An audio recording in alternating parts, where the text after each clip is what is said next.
Para mí un honor, un placer tenerlo acá. A Marcelo Subioto, actor y dramaturgo. Y lo vas a reconocer porque estuvo en una de las series más importantes que hace poquito se estrenó nomás. Hola Marcelo, ¿cómo estás? Hola, ¿cómo están todos por ahí? ¿Cómo andas, Marcelo? Estamos en Enfurecida y Tranquila, somos todas mujeres haciendo radio. Haciendo radio La Patriada. Marcelo, en principio agradecerte que estés con nosotras en esta nota. Y yo recién hablaba sobre lo que es el Festival Entra, que la situación del teatro está en una situación bastante compleja. Y hace un ratito nada más hablábamos con Paola Subán, que es de Subán Córdoba, encuestadora, y decía, en 2 meses la realidad de Argentina puede ser como una película de ciencia ficción. Y eso a mí me despertó lo que es el Eternauta, en términos de que de un momento a otro la realidad te puede cambiar, ¿no? Que me parece también que lo que plantea la serie es un poco esto, ¿no? De ver cómo nos podemos organizar en términos de con el otro, digamos, porque la típica frase, ¿no? Se hace con los otros, no es en soledad. Entonces, me parecía empezar a hablar sobre esto, ¿no? Lo que es lo colectivo, y vos has estado en películas y series que tienen mucho que ver con esto. Uh-huh. Sí, claro, el Eternauta plantea esa situación, ¿no? Donde el estado de cosas cambia de un momento para el otro, y obviamente la nueva situación obliga a que uno, pueda ver de qué manera sale adelante en una situación que no tiene la menor idea, que nunca vivenció, no tiene experiencia de ella, a partir del encuentro con los otros. Pero pienso que eso es una necesidad un poco y una lógica de lo humano, ¿no? La idea de tan de moda hoy, que anda dando vuelta por todos lados, del individualismo y qué sé yo, es más una idea ideológica, o como muchos pensadores a veces hablan de lo social, parte de un supuesto, ¿no? Uh-huh. Pero lo real es otra cosa, y siempre termina organizándose todos los problemas de una comunidad, de grupo, con sus diferencias y no diferencias, pero sí en grupo. En la soledad no hay nada, ¿no? Es una fantasía, es una postura política. Es extraño que tengamos que discutirlo tanto, pero claro. La coyuntura política nacional y mundial, te diría, ha puesto este tema en el tapete, y hay mucha, como yo lo veo, equivocación con respecto a este tema, ¿no? Vos sabés que el programa nosotros lo armamos con Jenny hace un año y recién ahora salimos al aire y nos planteábamos esto de lo cultural hacia lo político y no al revés, ¿no? Que a veces generalmente se plantea por ahí al revés, que primero está la política y después lo cultural.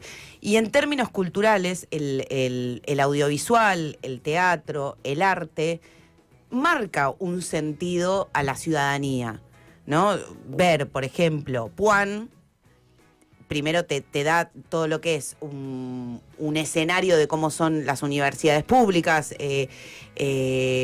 En el Eternauta yo cuando la veía también me acordaba un poco de la pandemia, ¿no? Como hay ver audiovisuales que y también te constituyen. Bueno, hay una lectura también equivocada, y que también es política, que tiene que ver con la inexistencia del Estado, porque el Estado es algo que ya por su naturaleza es corrupto y es sinónimo de delincuencia, y la libertad del individuo que se maneja solo, que elige con quién se vincula, y un mercado, ¿no? Omnipresente, que organiza esa libertad. En esa lectura, el campo del audiovisual, desde su constitución como industria, quedaría eliminada, que es un poco lo que está pasando, ¿no? La cantidad de películas de este año es casi nula. Y eso hace que una sociedad no se cuente a sí misma. Y si una sociedad no se cuenta a sí misma, y bueno, esto es medio Martín Fierro, ¿no? Te cuentan de afuera. Y cuando te cuentan de afuera, es raro que lo que se manifieste en esa pantalla tenga que ver con tu mundo. Entonces, como punto de partida, me parece que ya de por sí, haga lo que haga, aunque haga lo los bañeros, no me acuerdo cómo se llamaba, de la playa. Bueno, estás contando Mar del Plata. Claro. Hagas lo que hagas, estás contando tu geografía, tu idiosincrasia. Eso a vos como espectador te interpela, te pone en un lugar de identificación. Y hacia afuera también las posibilidades de lo multicultural, de ver cómo son otras sociedades, cómo es la mirada y cómo son las formas de vivir en otros lugares que también te replantean por ahí la propia. Bueno, ese lugar de lo propio está en el audiovisual y en el teatro también, y es fundamental que tenga el espacio y el apoyo y el fomento para que esas actividades puedan salir, porque son actividades que salir a competir con empresas enormes, bueno, no tiene ninguna posibilidad de subsistencia, ¿no? Marcelo... Y más allá de eso también pienso en políticas públicas, porque la cultura no es solamente... Tuvimos que salir a discutir durante mucho tiempo la cuestión de la industria como lugar de trabajo, ¿no? Claro. Me pareciera decir que lo único que fundamenta la actividad cultural es que dé trabajo. Y tampoco es así. La cultura, la actividad cultural, que yo la asocio también con la educación, con la ciencia, con un lugar de saber, de reconocimiento, de formas de pensar de una sociedad, es un lugar fundamental. Genere la cantidad de trabajo que genera o genere la cantidad de trabajo menor que puede generar una industria, no sé, como el petróleo, no tengo la menor idea ¿Cuánta gente trabaja en el petróleo? Sí, pero supongamos que es muchísima, bueno, no importa, es una situación fundamental. No se puede discutir el Garrahan, no se puede discutir la educación pública en función a las lógicas del mercado. Eso es una locura y es una pantalla ideológica que no nos lleva a la discusión de fondo, ¿no? Perdón, te interrumpí una pregunta justo. No, que tenía que ver justamente con esto que venías planteando. ¿Cómo está también el colectivo de actores y actrices muy participativo, muy interesado en esto que vos venías contando? Vienen también realizando como muchas movilizaciones. Bueno, ahí contaba Pau también el tema de la movilización a favor del Instituto Nacional de Teatro. ¿Cómo se están organizando también, más allá de todo el trabajo que hacen? ¿Cómo vienen con el tema de el sindicato de actores, de SAGAI? Hay como un montón de referencias institucionales representativas de estas demandas. Contanos un poco.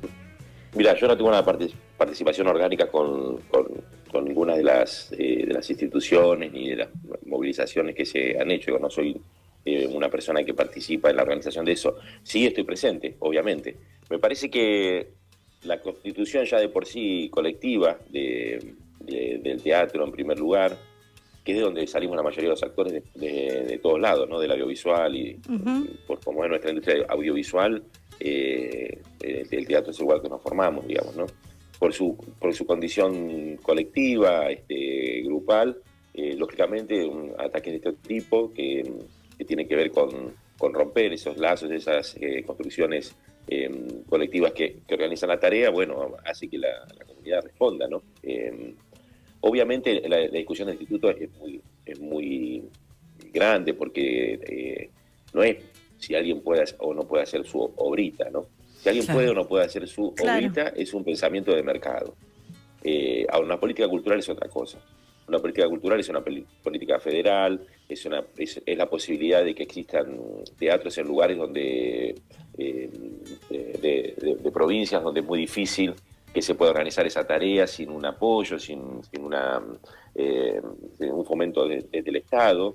Esas tareas son importantes, esos lugares son importantes, la gente recurre a ellos, son lugares que se pueden organizar festivales, que se pueden organizar bibliotecas, que se pueden organizar talleres de teatro.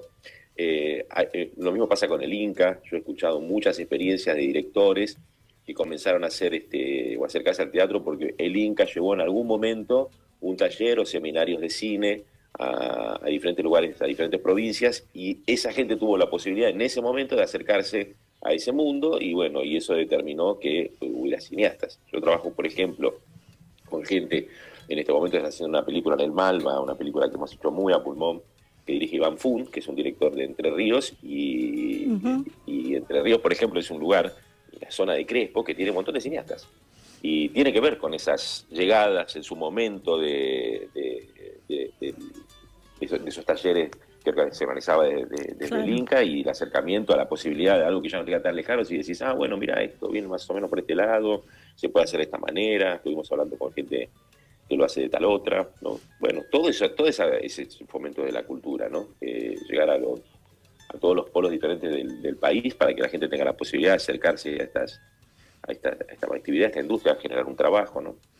Marcelo, mucho gusto acá y a él, colega, te quiero hacer la pregunta ahora estamos hablando todo, digamos, hacia futuro, pero me interesa ir hacia el pasado y cómo fue a vos que te picó ese bichito del teatro, ¿no? Porque actor, dramaturgo, te ven casi todas las producciones audiovisuales, pero, digamos, ¿cómo nació esa llama?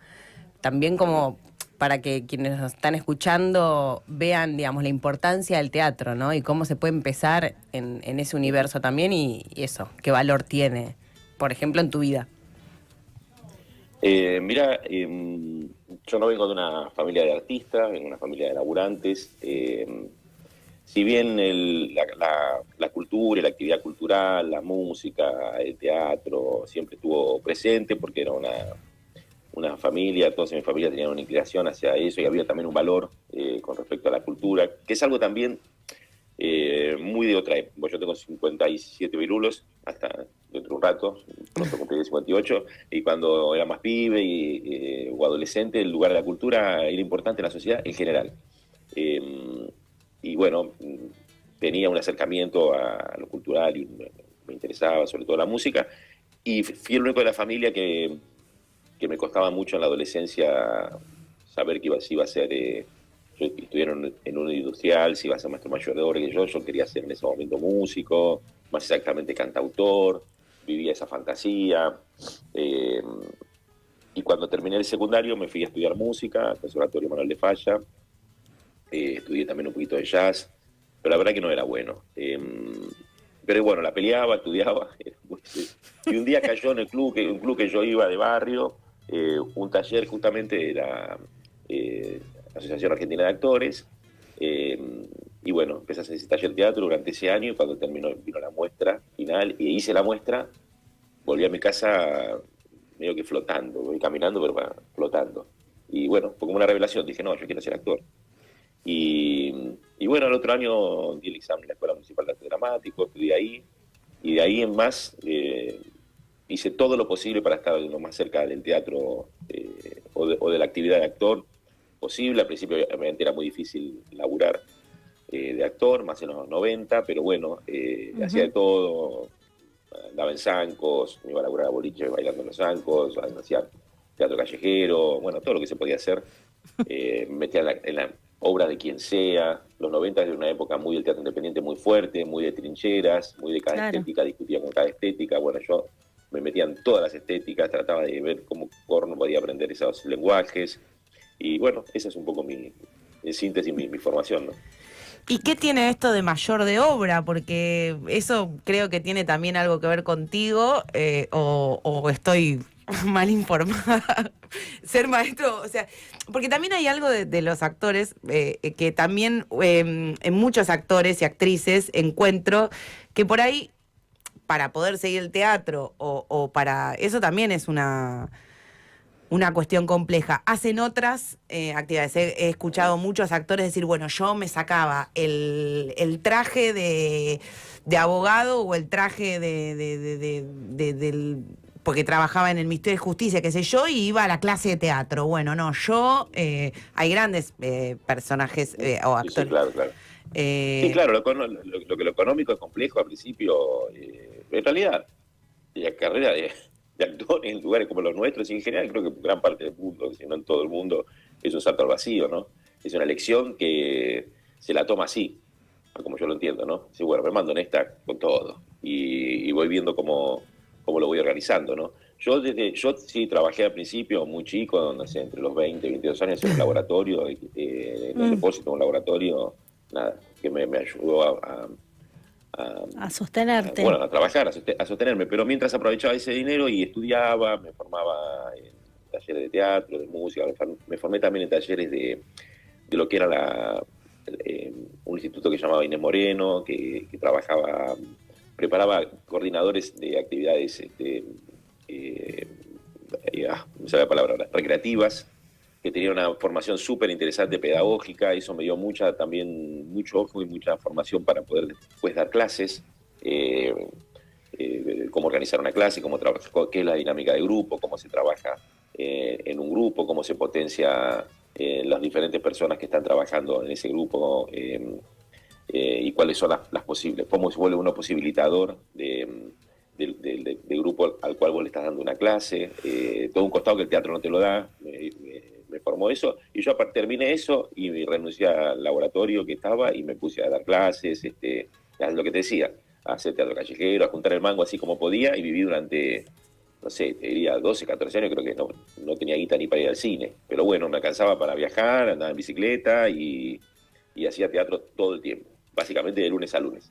Lo pienso por esto, no que te decía Yael, por ahí hay otras personas que están escuchando, no importa la edad que tengas, no importa la edad que tengas, y que a veces en esto, ¿no?, del deseo, o a veces de esa cosita de que por ahí tenés un don o lo que sea, y siempre decís, no, bueno, no voy a poder porque ¿qué hago? Dejo todo, ¿no? Como escuchar otros relatos de historias, y que me parece interesante.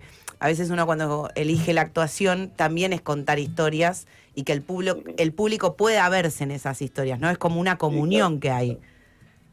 Sí, yo pienso, la actuación en mí apareció como una vocación, y una vocación es una necesidad de hacer eso. Yo necesito actuar, yo necesito hacer teatro, es mi forma de estar parado en el mundo, encontrar obras y si no, escribirlas. Hay un poco un malentendido, siempre se me presenta como un dramaturgo. Yo no soy un dramaturgo, pero sí soy una persona que hizo muchos espectáculos escritos por mí mismo, pero bueno, no tengo la capacidad y ni el oficio de un dramaturgo que hace una obra y se la da a otro y ya está, listo, la puede hacer, ¿no? Lo que pasa es que yo me formé en los 90, en un momento del teatro independiente que estaba muy en la actividad, era muy bueno. Tenemos una obra, no la tenemos, somos un grupo, bueno, ok. Hacías de todo. Exacto, y es parte de mi formación eso, ¿no? Entonces yo he hecho muchos espectáculos que los he escrito, no me considero que tenga esa capacidad y ese oficio, pero sí eso que en algún momento se llamaba la dramaturgia del actor, que era eso, la posibilidad que, bueno, un actor no tiene nada, tiene que hacer todo, tiene que hacerse vestuario, imaginarlo, se hace la obra, busca el lugar, lo arma, convoca, bueno, mi formación por una cuestión generacional fue esa, y yo tengo esa vocación, ¿viste? Entonces,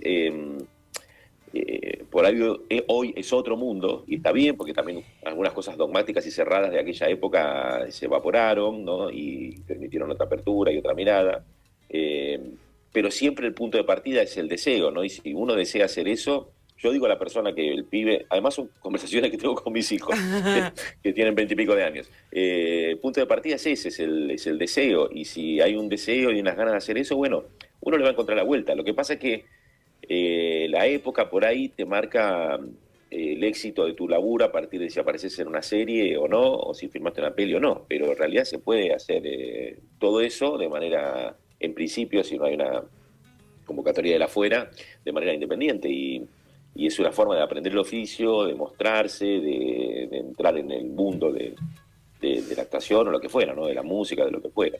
Bueno, es complejo, pero no es estar en el mundo parado desde el lugar como querés estar, ¿no? También los premios impulsan un montón, ¿no? Me parece que con La Luz Incidente que fuiste premiado, bueno, con Puan, que también te dio ahí como, no sé, yo te veo como el profesor de Puan, ¿eh? Bueno, pero mira, yo te cuento algo. Esos premios y ese reconocimiento, yo lo empecé a tener, te diría, casi a los 30 años de que me dedico a esto. Entonces, no arrancó con eso, ¿viste? Y de hecho, en el audiovisual, yo soy un actor, como muchos actores de mi generación, que entraron grandes.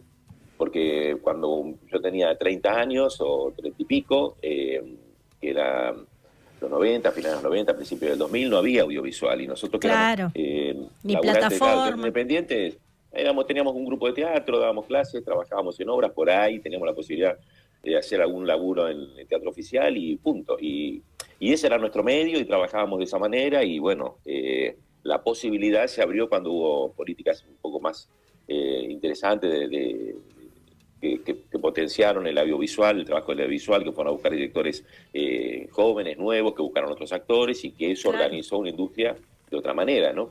Pero esos premios, obviamente que tienen una... que mejoran, igual los premios no son mágicos, puede pasar como no, también, que sí, eso, ¿viste?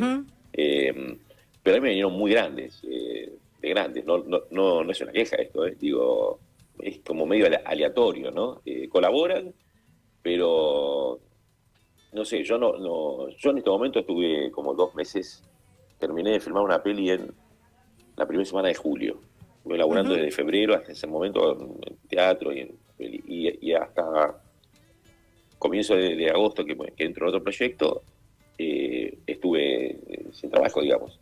Y bueno, yo ahí estoy ensayando 2 obras independientes y terminé de filmar 2 películas que también son súper independientes.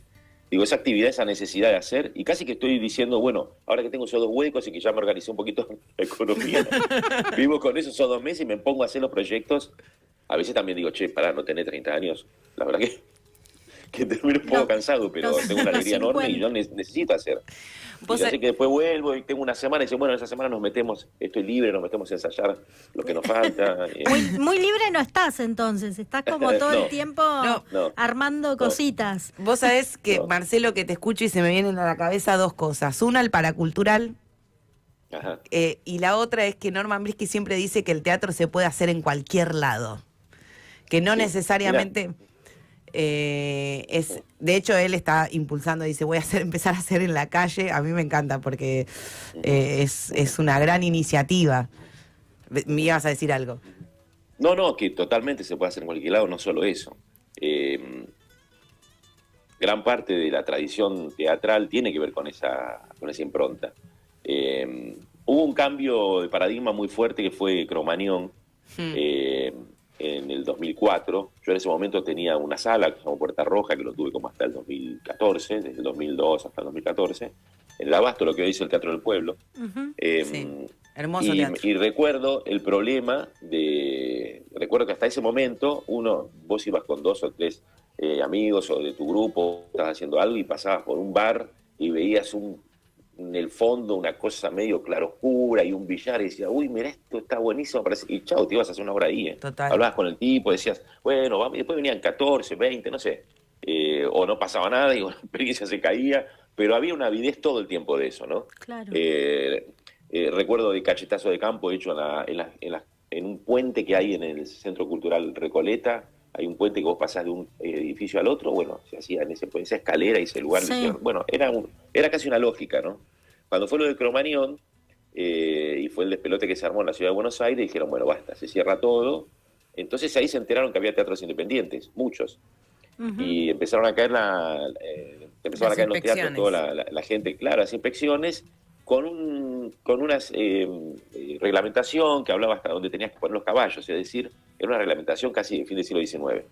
Y venía el inspector y te decía, bueno, ¿dónde está el telón? No hay telón. ¿Cómo no hay telón? No, acá no se usa telón. ¿Dónde están las butacas? Y las butacas son estas sillas que las ponemos según se necesita. ¿Y dónde está el telón ignífugo? No hay telón ignífugo. Acá a veces hay menos gente que en un cumpleaños. ¿Entendés? Había un desconocimiento absoluto de la actividad. Y creo que eso, porque yo recuerdo de reuniones en donde estábamos todos los que teníamos teatro, viendo cuál era el tornillo que había que poner para que te habiliten el teatro, porque los teatros empezaban a cerrar también. Y me parece que eso un poquitito en ese momento terminó esa vocación que había de el lugar que veo hago una obra, porque no se podía hacer ya en todos lados, porque no estaba permitido por una cuestión reglamentaria. Algunas cosas nosotros tomamos conciencia y también te pones a pensar, che, es una locura lo que hicimos acá, pero bueno, estaba muy lejos del Cromañón, ¿no? Con la cantidad de gente, porque insisto, son actividades muy, muy, muy pequeñas, ¿no? Que nadie busca, no porque vaya poca gente, sino porque vos buscas la intimidad, buscas la cercanía, claro. Tenés 2.000 personas, no te sirve para eso haces otra cosa, ¿no? Y creo que tiene que ver, que eso es una tradición del teatro también, eso de hacer el teatro donde a vos te parece que te convoca el espacio, te convoca el lugar, y bueno, llevemos gente acá, armemos una locura. De ahí viene esa dramaturgia que te decía, porque ese lugar te decía, y esto acá puede ser unos tipos que llegan y están en el billar, y uno se cree que es Colón y se sube al billar, y bueno, una locura, y ahí se armó un espectáculo, ¿no? Entre varios. Mucha creatividad, mucha sí, creatividad. Es lo que hay que tener para hacer actuación. Para sobrevivir en Argentina, sobre todo, ¿no? Sí, y yo te escuchaba, Sí, Marcelo. claro, está en nuestro ADN. Claro, y me parece, digo, que esto que decías de la década del 90 nunca se terminó de perder, digamos, ¿no? Pero que ahora se volvió a revivir esa experiencia, ¿no? Con la idea de la precariedad de todo. Seguimos sosteniendo estos teatros así hechos por gente que hace malabares con 1.000.000 de cosas. Valoramos esto de que también, aunque vengan 5 o 10 personas, esas 5 o 10 personas vinieron a ver un espectáculo transformador, que es la idea del teatro, ¿no? O sea... Sí, sí. Hay un encuentro, hay una ceremonia, hay un montón de cosas que también hay que decirlas y nombrarlas con el debido respeto y responsabilidad, ¿no? Después se escucha por todos lados la palabra ritual, encuentro, ceremonia, y yo por ahí voy a ver y no veo nada de eso, pero veo la intención de que quede un like, ¿no? Pero bueno, nada, cada uno lo hace como quiere, pero sí es verdad que hay un encuentro, hay una ceremonia, hay un lugar de comunicación muy fuerte, que a veces puede salir o no, pero la intención es esa, y está bueno no bajar los brazos con respecto a eso, para que haya como vos bien decís, un encuentro con el espectador y un territorio a partir del cual el espectador sale de ese espectáculo, bueno, con algo, ¿no? O para rechazarlo totalmente, que es una forma también de saber que uno no es eso, o para decir, che, esta forma, esta mirada, me pasó esto, porque me pasó esto, que hay acá, ¿no? Bueno, esos encuentros. Total. Marcelo, de todos tus personajes, si nos tenés que decir ahora qué ver tuyo, ¿qué nos recomendás? Bueno, hoy es en el teatro, lamentablemente no les puedo recomendar nada porque acabo de bajar una obra que se llama Los Pájaros, que estaba haciendo los lunes en el Teatro del Pueblo. Terminé el lunes anterior, si no me equivoco, o el otro, no recuerdo. Pero ya vamos a volver con eso. Mirá, en este momento recomiendo, y nos vendría bárbaro, que vayan a ver El Mensaje, que es una película de Iván Fung, es una película que hicimos el año pasado. La de Malva. Exacto, la del Malva, la hicimos el año pasado a la vieja escuela, cuando se venía, ya sabíamos que se venía el problema que iba a ser imposible pedir un subsidio y qué sé yo, decidimos ir a hacerla, y bueno, esa película tuvo un recorrido muy interesante, ganó un Oso de Plata en la Berlinale en febrero, y bueno, la estamos estrenando ahora en el Malva, que es el único lugar donde se puede pasar la película, o tenemos posibilidades, está los domingos a las 20 horas, seguro hasta el domingo próximo. Hoy está a las 20 horas y seguro hasta el domingo próximo. Entonces lo primero que recomiendo es El Mensaje. El Mensaje. Después está Juan, creo que está en Amazon todavía, para quien tenga la... Hermosa película. Qué buena esa película, me encantó tanto. Sí, es una película hermosa, es una película que laburamos muchísimo. Hicimos mucho como trabajo de campo, nos fuimos mucho a Juan, trabajamos ahí, trabajamos con profes, nos dieron clases a nosotros, nos dieron las clases que después nosotros dábamos en la película. Claro. Fue un laburo súper rico y bueno, que también tuvo un montón de gratificaciones y se convirtió en una película medio bandera, ¿no? Total. Sí, y que la hemos hecho en muchos lugares también, he estado presente en lugares donde la película se pasó, como la gente de Madigraf, por ejemplo, que participó en la película, que tienen acaban de la ley de expropiación darles a esa comunidad de laburantes que habían recuperado una fábrica. Sí. Celebramos desde acá. Sí, acaban de tenerla y bueno, estuvimos haciendo, por ejemplo, una proyección ahí, que tiene una movida cultural también ellos. Bueno, nada, una película hermosa. Después también, y digo dos más. No, me encanta. Se ve tanto, entonces, La Luz Incidente, que lo nombraste, que si no me equivoco, si todavía existe, está en Cinear, y Ciegos, que también, si existe, está en Cinear. Bueno, eso es. Bueno, bien. Me gusta. Además, está muy bueno Cinear, ¿eh? Así que para ver La Luz Incidente y Ciegos, mírenlas porque también son dos películas muy buenas. Una plataforma gratuita que está llena de películas argentinas. Total, así que quien quiera hermosa. Ver. Marcelo, nosotros queremos agradecerte esta charla de domingo porque la planteamos así, un poco charlar con los actores y las actrices y otras entrevistas también en un domingo relajaditos y estar del otro lado. Te agradecemos un montón. No, gracias a ustedes. Les mando un abrazo grande a todos, a toda la mesa y a todos los oyentes. Gracias. Bueno, Feliz gracias, domingo.